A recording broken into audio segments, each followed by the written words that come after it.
Yawwa yalla bai kaga gidan nan. Salamu alaikum.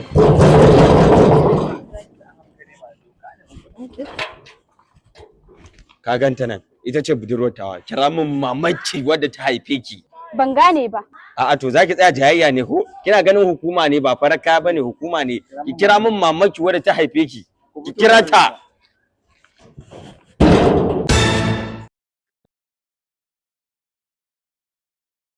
Ita ce wannan? Ita ce Habiba ke na yi. Abba, haka ka kira suna na kai tsaye Habiba? To ba wani sunan da yake da shi sunan ki Habiba.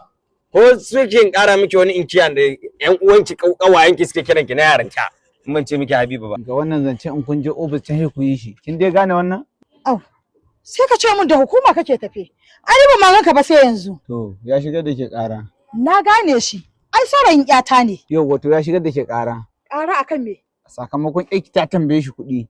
Ya firgita, ya tsorata, zai shiga kinafin, zai iya rafin kai. Saura ya mota mata buge shi.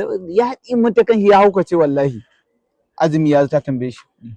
Duk siyan fa da na mata fa a baya na musu shopping na musu waye saboda su razanar da ni su firgita ni wai har tana mun magana wai Ramadan ba su kai a yin haka din nan yadda nake Ni da? To ni na